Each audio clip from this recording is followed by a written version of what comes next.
हम कर रहे हैं the doll's house play. Drama है ये, the doll's house by Henrik Ibsen. Norway नामक कंट्री के ये राइटर थे और उनकी एक महिला मित्र थी। Don't call her girlfriend, she was not a girlfriend in the sense of a girlfriend, she was a family friend. और उस लड़की का नाम था लॉरा कीटलर। लॉरा कीटलर। लॉरा कीटलर बहुत अनहैप्पी मैरिज में फंसी हुई थी और उसके बच्चे थे और उसे समझ में नहीं आ रहा था कि वो क्या फैसला ले। तो वो हमारे राइटर के पास आई, हेनरिक इब्सन के पास आई और उसने सलाह मांगी, मैं क्या करूं। और उसने अपनी परिस्थितियों का वर्णन किया। इब्सन उसको डायरेक्टली नहीं कहना चाहते थे कि अरे उस आदमी को छोड़ दे, जब वो तेरी कद्र नहीं करता तो तू उसे छोड़ दे। ये सलाह इब्सन लॉरा कीटलर को नहीं देना चाहते थे।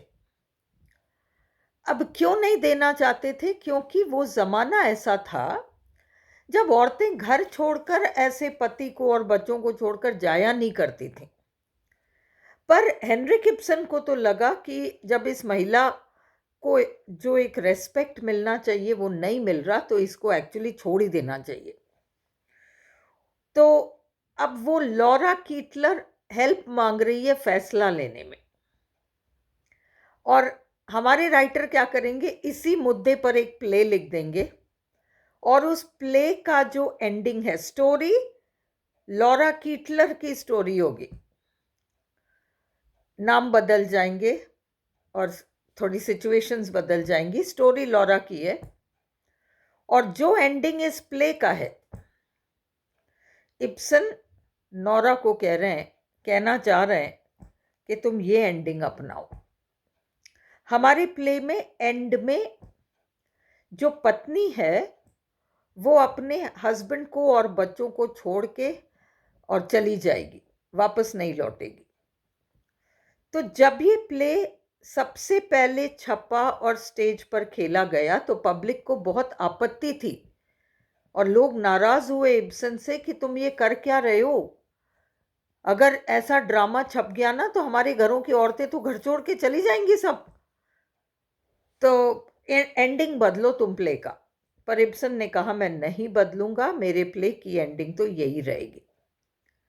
अब हम स्टोरी सुनते हैं। एक हस्बैंड वाइफ है।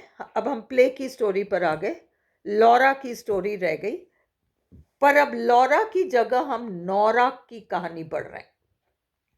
नोरा है ना, हेल्मर, नोरा हेल्मर।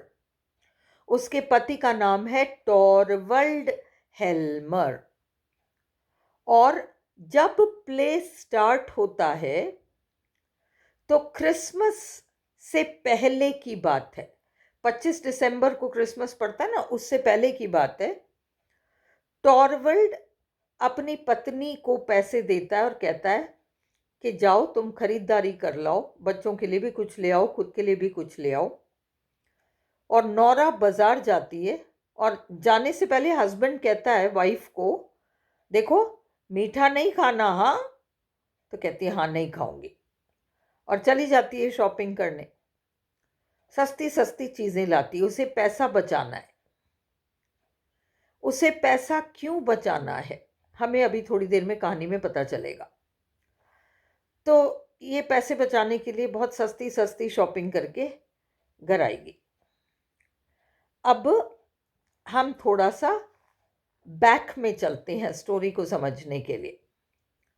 नोरा और टॉरवेल्ड की शादी को 8 साल हो गए, 3 बच्चे हैं। ये पति अपनी पत्नी पर पूरा कंट्रोल रखता है। नोरा शॉपिंग से आएगी ना तो उससे कहेगा अच्छा दिखाओ क्या लाई, दिखाएगी। फिर पूछेगा तुमने मीठा तो नहीं खाया, कहेगी नहीं।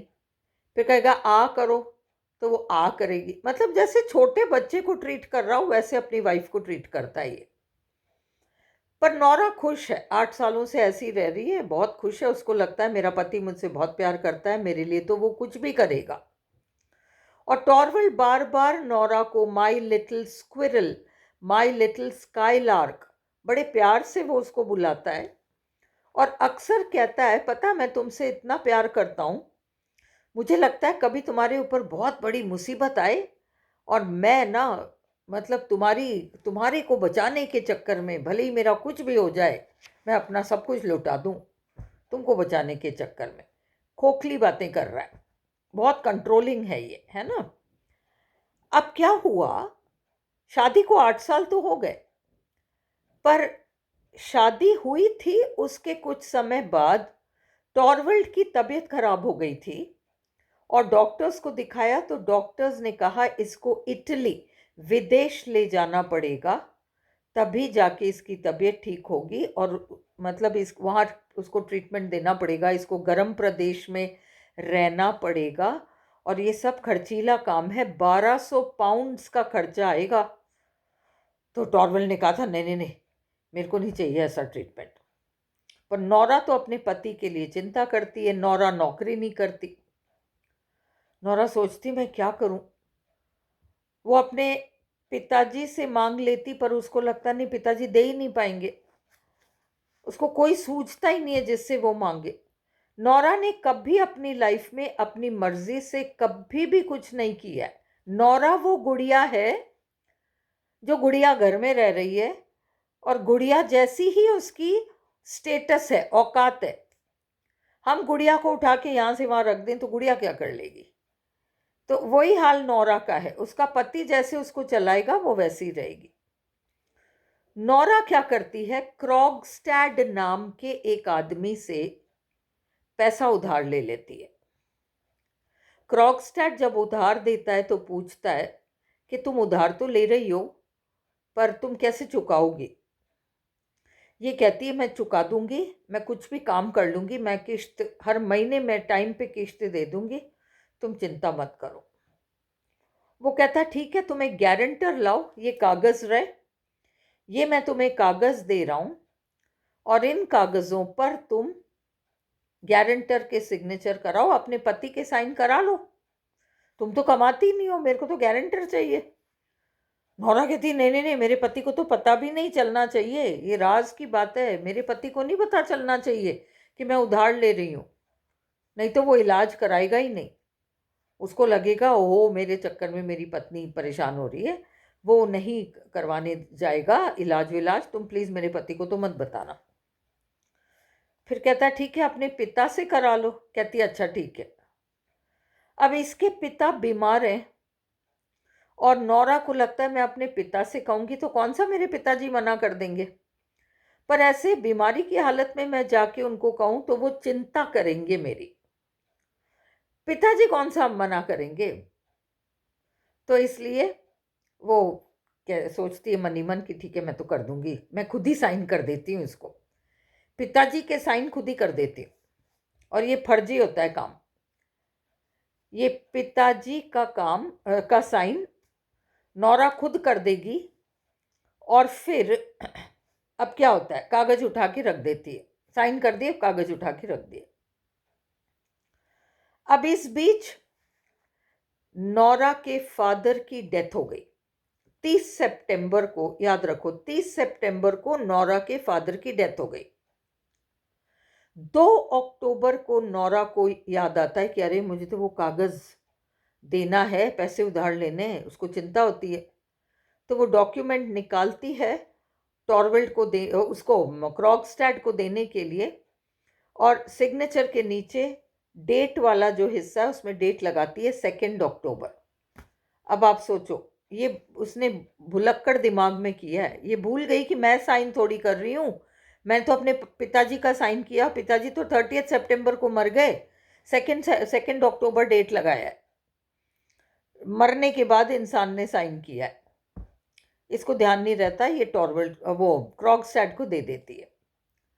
क्रॉगस्टैड पेशे से वकील होता है, बहुत बारीक निगाह होती है इसकी, ये देख लेता है कि इसने कुछ गड़बड़ किया है इसमें, पर सोचता है चलो कोई बात नहीं, मैं फ़ायदा उठाऊंगा इस बात का, तो इसलिए वो कागज़ अपने पास रख लेता है।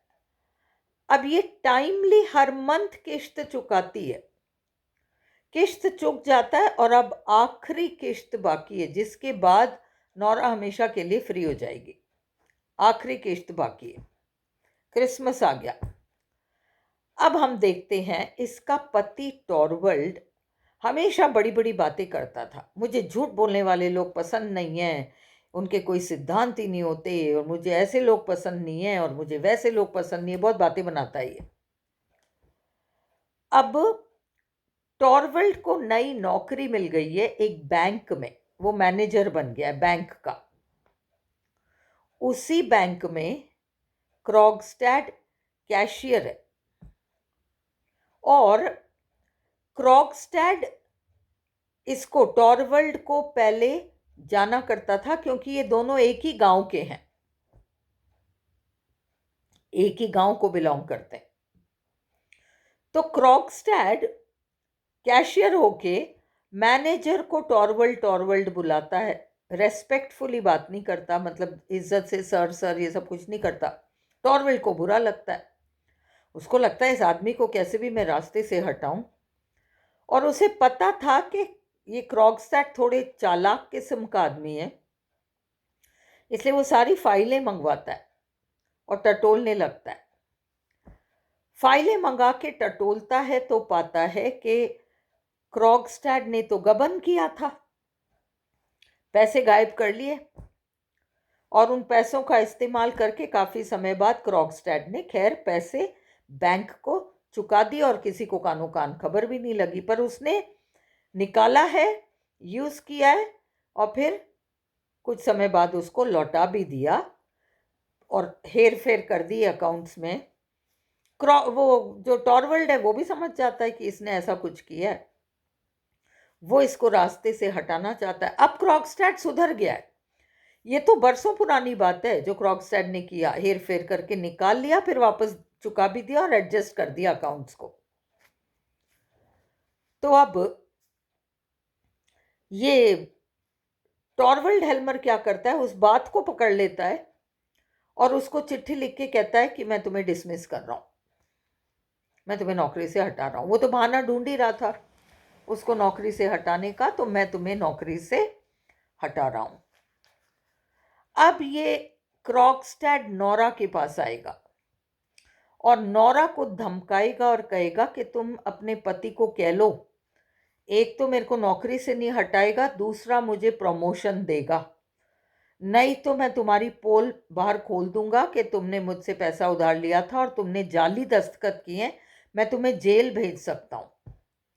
वो बहुत सीधी महिला है नोरा, कहती किस बात का जेल भेजोगे मेरे को, मैंने अपने पति की जान ही तो बचाई, मैंने कौन सा जुर्म किया। वो ये नहीं समझती कि जाली दस्तखत दूसरे का साइन करना जुर्म है, ये नहीं समझती, पर बहुत परेशान हो गई। क्रॉगस्टैड चला जाता है, कहता है मैं कल फिर आऊँगा, तुम जवाब रेडी रखना, और वो लेटर मेरे अगेंस्ट जो बैंक में लेटर लिख के मुझे पकड़ाया है उसको तुम्हारा पति वापस ले ले और मुझे प्रमोशन दे दे। अब नोरा ना अपने पति को कह सकती है कि उसने पैसा उधार लिया, ना वो कुछ कर सकती है, बहुत परेशान हो जाती है, और फिर सोचती है चलो ठीक है जो भी है देखेंगे। टॉरवल्ड आता है, खाना खाने के लिए वो आएगा। इस बीच क्या होता है, अभी सुबह क्रॉगस्टैड आके गया, नोरा के पास क्रॉगस्टैड आके गया, तुरंत उसके जाने के बाद, मतलब क्रॉगस्टैड जा रहा है और एक लेडी अंदर आती है, वो नोरा की बचपन की सहेली है, और उसका नाम है क्रिस्टीन लिंड, उसका नाम है, लेडी का नाम है। वो टॉरवल्ड को देखती है पर टॉरवल्ड उसे नहीं देखता, टॉरवल्ड उस मतलब इसकी तरफ ध्यान नहीं देता, देखा नहीं है उसने, पर क्रिस्टीन लिन ने बहुत बारीकी से टॉरवल्ड को देखा है। टॉरवल्ड नहीं, सॉरी मैं बार बार टॉरवल्ड कह रही हूँ, क्रॉगस्टैड को देखा है। क्रॉगस्टैड है वो पैसा जिसने की उधार दिया है, जो ब्लैकमेल कर रहा है नोरा को, वो क्रॉगस्टैड है। अब ये मिसेस लिंड नोरा से बातचीत करती है, कहती अरे मैं विधवा हो गई और ना मेरे को अब कमाना पड़ेगा, मैंने सुना तुम्हारे हस्बैंड बहुत अच्छे जॉब में लग गए, प्लीज़ मेरे को एक नौकरी दिला दो ना। वो कहती है हाँ हाँ मेरे हस्बैंड बहुत अच्छे आदमी है, तुम्हें नौकरी दिला देंगे। और फिर टॉरवल्ड हेल्मर यानी नोरा का पति खाना खाने आएगा और नोरा उससे कहेगी, हस्बैंड से कहेगी, देखो मेरी सहेली है और बहुत परेशान है बेचारी, इसको जॉब दे दो ना। उसका हस्बैंड कहता है हाँ हाँ क्यों नहीं, मैं अभी अपने बैंक में एक आदमी को डिसमिस कर रहा हूँ, उसकी जगह मिसेस लिंड आपको मैं काम पे ले लूंगा। नोरा कहती नहीं नहीं नहीं, ये मत करो, ऐसा मत करो, उसके पेट पे लात मत मारो, बहुत कुछ बोलती है, सच्ची कारण नहीं बताती कि वो ब्लैकमेल कर रहा है मुझे, वो पोल खोल देगा, ये सब नहीं बताती। कहती नहीं नहीं, उसके पेट पे लात मत मारो, या ऐसे मत करो वैसे मत करो। और टॉरवेल कहता है तुम मेरे काम धंधे में दखल मत दो। तो अब वो जो है क्रॉगस्टैड वो डिसमिस होगा,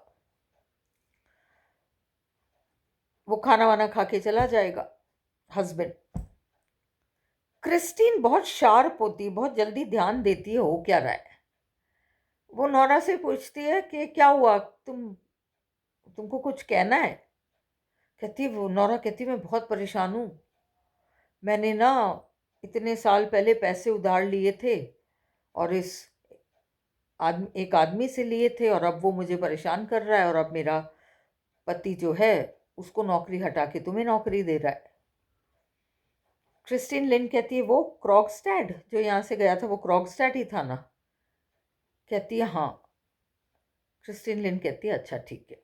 एक समय पर क्रिस्टीन लिंड और क्रॉगस्टैड एक दूसरे से प्यार करते थे और शादी करना चाहते थे, पर वो शादी संभव नहीं हो सकी। मजबूरी थी क्रिस्टीन लिंड की कि क्रॉगस्टैड तो वकालत की पढ़ाई करके अभी काम धंधे में जमा भी नहीं था, और जमा नहीं हुआ था, और जम जाते ना अपन काम में, वो नहीं हुआ था। और क्रिस्टीन लिंड की माँ बीमार थी, छोटे भाई बहन थे जिनका लालन पालन करना था। तो क्रिस्टीन क्रॉगस्टैड से शादी करती तो भाई बहनों का कुछ नहीं होता, माँ का कुछ नहीं हो पाता, इसलिए वो क्रॉगस्टैड को छोड़ के थोड़े से माली आदमी से, थोड़ा जो ठीक ठाक है उससे शादी कर लेती है। तो ये है बात। अब क्रिस्टीन बातचीत करके वो घर चली जाएगी, फिर वापस क्रॉगस्टैड आएगा, पूछेगा तुमने बात की, क्या हुआ। वो कहती नहीं, वो तो मना कर रहे हैं, नहीं होगा भाई। कहता ठीक है, अब तो मैं पोल खोल के रहूंगा। कह के जेब से चिट्ठी लेता है, एक चिट्ठी उसने लिखी है हेल्मर के नाम, टॉरवल्ड हेल्मर के नाम, और उसमें सारा कि तुम्हारी वाइफ ने जाली दस्तखत किया है और मैं तुम्हारी वाइफ को जेल भेजूंगा, वो बदनाम हो जाएगी, तुम चुपचाप मेरे को प्रमोशन दो और मेरे को जो डिसमिसल लेटर दिया है वो वापस लो, वरना मैं तो पोल खोल रहा हूँ। तो वो चिट्ठी लेटर बॉक्स में डाल देता है, और लेटर बॉक्स में ताला है और चाबी हेल्मर के पास है, टॉरवेल्ड हेल्मर के पास है, पति के पास है। ये बहुत घबराती है, इसको समझ में नहीं आता मैं क्या करूं। ये देख लेती कि इसने चिट्ठी डाली है, और ये समझ जाती है कि भाई ये तो जो है बहुत बुरा होगा, ये सारी मेरी पोल खुलेगी। यहाँ क्रिस्टीन लिंड उसके पास जाएगी, क्रॉगस्टैड के पास, और ये दोनों बातचीत करेंगे और वो अपनी सारी मजबूरी बताएगी, और पास्ट में ऐसा हुआ था। और अब क्रॉगस्टैड की भी पत्नी मर चुकी है, वो अकेला है, ये भी अकेली है, तो ये दोनों तय करते हैं कि चलो हम शादी कर लेते हैं। अब क्रॉगस्टैड कहता है कि ना ठीक है, तुम कह रही हो ना कि मैं वो चिट्ठी ना भेजूं, उसकी गृहस्थी खराब हो जाएगी, चलो मैं आज इतना खुश हूं तुम मुझसे शादी करोगी, मैं वो चिट्ठी जाके वापस ले लेता हूं। मैं हेल्मर को कहूँगा कि मैंने गलती से किसी और को जो भेजना था वो तुम्हारे लिफाफे में भेज दिया, गलती हो गई, मेरा लिफाफा मुझे वापस दो करके मैं मांग के ले आता हूँ। कहती है अच्छा ठीक है। क्रिस्टीन पहले तो कहती है ठीक है, फिर कहती है नहीं नहीं रुको, वो चिट्ठी जाने दो, और नोरा के पति को वो चिट्ठी पढ़ लेने दो। तुम ऐसा करो, एक चिट्ठी और भेजो, है ना, थोड़ा रुक के भेजना, और उस चिट्ठी में लिख देना, ये जो कागज है ना, लीगल डॉक्यूमेंट जो प्रूफ है कि नोरा ने दस्तखत किया है, वो तुम उस लिफाफे में डाल के और तुम उसको बाद में डाल देना। एक बार तो उसके पति को चिट्ठी पढ़ लेने दो, क्योंकि नौरा को गलतफहमी है कि उसका पति उससे बहुत प्यार करता है और उसके लिए कुछ भी कर सकता है, और ये सच नहीं है। उसका पति बहुत स्वार्थी है और वो उसके लिए कुछ भी नहीं कर सकता, ये गलतफहमियों में जी रही है। तो अब ये है। पर उसी शाम को ये क्रॉगस्टैट जो है दूसरी चिट्ठी लिख के और उसमें वो कागज़ डाल के कि मैं कुछ नहीं बिगाड़ूंगा, तुम्हारी पत्नी का कुछ नहीं बिगाड़ूंगा, कोई बदनाम नहीं करूंगा करके वो चिट्ठी भी अंदर डाल देता है लेटर बॉक्स के। हेल्मर आएगा घर, और हेल्मर हमेशा सिद्धांतवादी बनता था। झूठ बोलना पाप है, ये करना गलत है, वो करना, मुझे ऐसे लोगों से नफरत है, यही बातें करता था। और नौरा सोचती है मेरा पति तो बड़ा सिद्धांतवादी मनुष्य, बहुत बड़ा सिद्धांतवादी व्यक्ति है। अब क्या होगा, ये बहुत घबराती है नौरा कि चिट्ठी खोलेगा तो पोल खुलनी आज। और वो लेटर बॉक्स का लॉक खोलता है, सारी चिट्ठियां लाके रखता है और एक एक करके देखने लगता है, कहीं किसी का लिफाफा है, कहीं किसी का लिफाफा है। और अब ये क्या करता है, इसके हाथ वो पहली चिट्ठी लगती है, मैं बदनाम करूंगा, मैं ये कर दूंगा, मैं वो कर दूंगा। ये खोल के उसको पढ़ता है, पढ़ते ही आग बबूला हो जाता है और नौरा पे बरसता है, कहता है तुम्हें शर्म नहीं आती, तुम ऐसी हो वैसी हो, तुम ऐसी, तुम्हारा बाप ऐसा, पता नहीं क्या क्या बोलता है। वो रोती रहती है, कहती मैं क्या करूं, मुझसे गलती हो गई। तो और डांट पड़ती है इसको। फिर कहती क्या करूं, मैं सुइसाइड कर लूं क्या? कहता है लोग तो ऐसे ही कहते हैं, सुइसाइड कर लेंगे, सुइसाइड कर लेंगे, कोई करता है क्या? मतलब तू कर ले तो अच्छी बात है। तो इसको समझ में नहीं आता मैं क्या करूं, बहुत रोती है। और इसको, और तुम्हारा धर्म नहीं है, और तुम तो बच्चों को पालने लायक नहीं हो, बहुत उसको खराब बोलता है। फिर कुछ और चिट्ठियां खोल के नौरा चली जाती है दूसरे कमरे में। ये दूसरी चिट्ठी खोलता है जिसमें कि वो कागज भी वापस आ गया और वो कुछ नहीं बिगाड़ने वाला। अब ये वापस नौरा के पास, ये बहुत इंपॉर्टेंट है, प्लीज ध्यान दीजिए। ये वापस नौरा के पास जाकर माई लिटिल स्क्विरल और माई लिटिल स्काईलार्क प्यार से बात करता है। नौरा को बात समझ में नहीं आती। नौरा की निगाह में उसका पति सिद्धांतवादी था। अब जब ये इससे वापस my little squirrel my little skylark कहता है तो नौरा समझ जाती है कि अरे मेरा पति कोई सिद्धांतवादी नहीं है, मेरे पति का सिद्धांत है चोरी तो करो पर पकड़े मत जाना। पकड़े जाओ तो गड़बड़ है, चोरी करने में कोई दिक्कत नहीं है। इसीलिए तो जब खतरा था बदनामी का तो मेरा धर्म नहीं है, मेरा ये नहीं है, मेरा वो नहीं है, और जब खतरा टल गया तो my little squirrel my little skylark, इस आदमी के तो सिद्धांत ही नहीं है, और मैं इसकी पूजा कर रही हूँ और इससे सीख रही हूँ और इस मान रही हूँ कि इसको सब कुछ बहुत अच्छे से पता है, मैं तो इसका कहना मानकर चलूं। वो कहती मुझे तुम्हारे साथ रहना नहीं है, मैं घर छोड़ के जा रही हूँ। मैं तो तुमको सिद्धांतवादी समझती थी, तुम्हारे तो सिद्धांत ही नहीं है। तुम्हारा सिद्धांत यह है कि चोरी करो पर पकड़े मत जाओ। जब बदनामी का डर था तो तुमने मुझे इतना गंदा गंदा बोला, और अब जब खतरा टल गया तो वापस से तुम मुझे my little squirrel my little skylark कह रहे हो। मुझे ऐसा आदमी नहीं चाहिए, मैं जा रही हूँ कह के चली जाती हूँ। बहुत रोता है, गिड़गिड़ाता है, कहता है नहीं नहीं प्लीज़ ऐसा कर लो वैसा कर लो, और बहुत उसको मनाने की कोशिश करता है। वो नहीं मानती, वो धड़ाम से दरवाज़ा बंद करके चली जाती है। इस प्ले से पब्लिक को बड़ी नाराज़गी थी कि एक औरत अगर नाटक में, फिल्मों में और नाटकों में ऐसे दिखाने लग जाएंगे तो हमारे घर की औरतें घर छोड़ छोड़ के भागेंगी, ये नहीं होना चाहिए। तो इसलिए वो इब्सन के पीछे पड़े थे कि प्लीज़ एंडिंग बदल दो, पर इब्सन ने तो मना कर दिया कि मैं तो एंडिंग नहीं बदलूंगा। तो ये स्टोरी है, और अब हम पॉइंट्स देखेंगे, है ना। सबसे पहले